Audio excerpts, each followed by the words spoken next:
Hello, everybody. Brief Saturday morning video cast for you from the Freelance Teacher, thefreelanceteacher.com. I'm Doug Marola coming to you from the usual soundproof studio.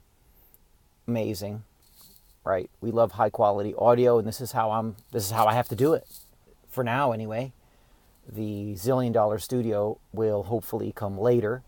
But I just want to talk to you about an article I wrote on how to reclaim your disaffected teenager, how to get that person, your daughter or your son who's a teenager, maybe that person hates school, maybe your son just can't stand any class except one or two, doesn't like going into the building. You know how it is with some of the teens.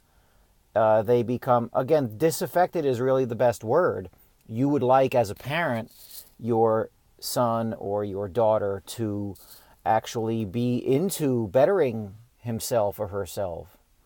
And you can't do it. You don't know how.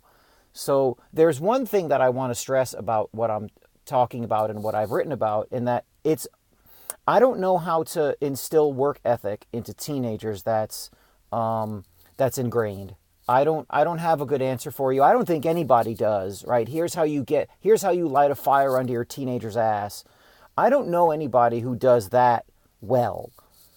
There's motivational speaking and things like that. I think those have some benefits. Usually it's limited benefit because an intelligent and most teenagers are intelligent. I don't see them as, mouth breathing imbeciles, but an intelligent teenager will hear a motivational speaker or a motivational thing and realize that, yes, it sounds great and it gets you fired up temporarily, but then the next day rolls around and that motivated feeling is gone. So what I've done is try to come up with places on the web, places on the internet, podcasts that you can put in front of your child, and maybe that exposure to the medium or that exposure to the content will say, hey, that's what I want to do. A lot of my approach to this article is students who really just aren't down with school. They just don't like it anymore. I have throughout the years, I have a ton of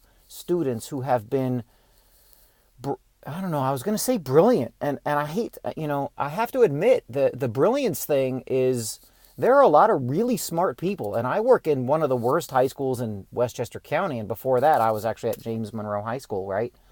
Wearing the sweatshirt. I was the track coach and I taught English there. And there's a lot of smart people.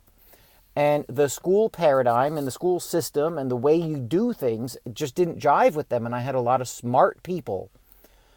And they became disaffected because the 6.5 hour rote period 1 through period 8 thing didn't really go into their system. It didn't catch them in any way, intellectually, spiritually, or it didn't ignite their curiosity. So what I have found over the years is getting the idea that, A, you can do things besides go to school every day. And then when you're not in the school building, there are a lot of things to do, especially now with the advent of the smartphone and Wi-Fi and quick internet access, that a person can do that can be picked up and inject joy and inject usefulness into that person's life, into a young teenager's life.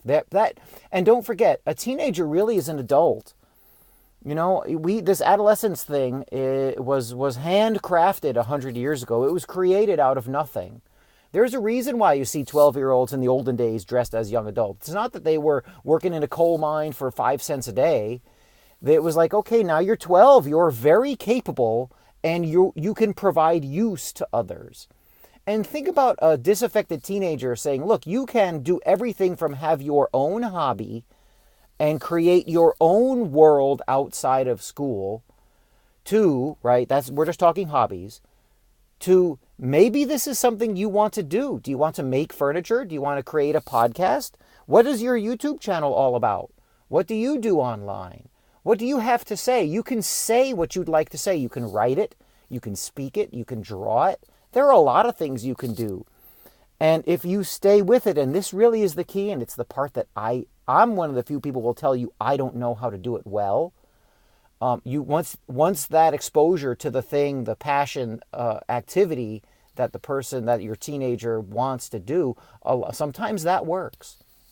Sometimes that's the deal breaker. That's the thing that does it. And I've had everyone come to me saying various times, when I got exposed to this world, or when I got exposed to this activity, that changed everything. Let me give you two examples. One of them is a former student came back to me and we talked yesterday.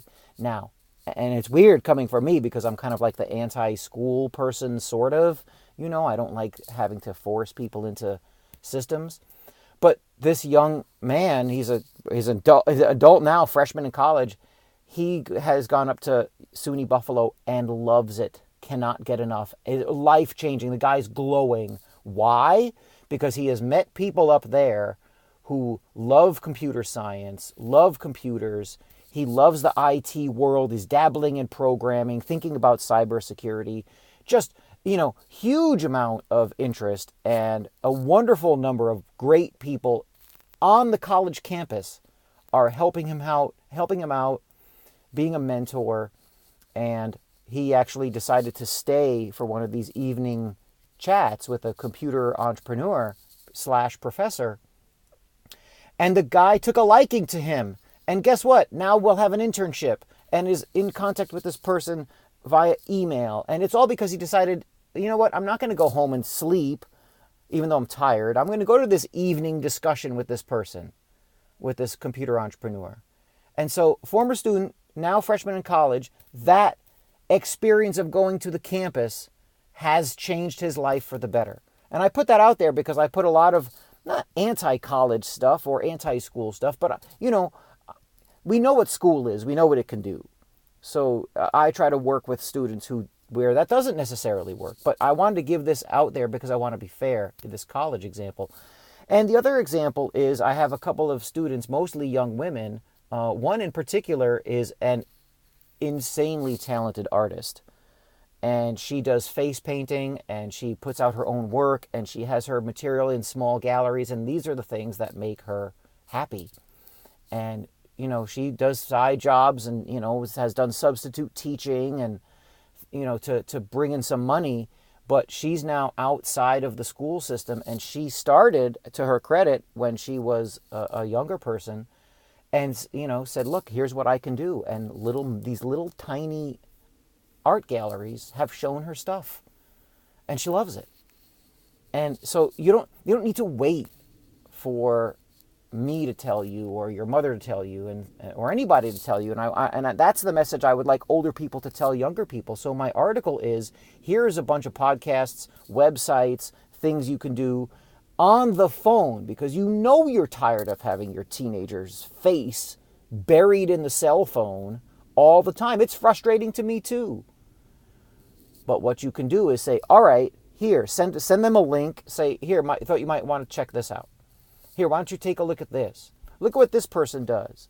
Right? Listen to these dropouts. I have a post on my YouTube channel on Successful Dropout, and Successful Dropout is one of the podcasts that is in my article, because you're told that dropouts are just going to be abject failures. So, well, here's a podcast called Successful Dropout, and a lot of times it's just curiosity. Like, what do you mean? These people dropped out of high school and they're now making big money? Really? How? And you can listen. Maybe that's the thing that will get your teenager listening to something else, or at least making positive progress. And that's really what I'm trying to do in my journey of trying to educate younger people, educate myself, lead by example, do things that are productive. Not busy.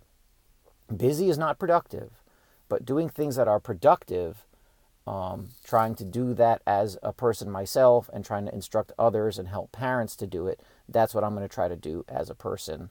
And that's what I'm trying to give to you through the article and through some of the videos as well. So that's it for today.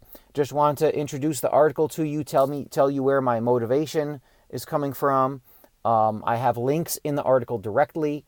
And so you can use those to your benefit and comment and share as you will, right? The total price for the article and this video cast is my favorite price, $0.00. Take care. Talk to you next time.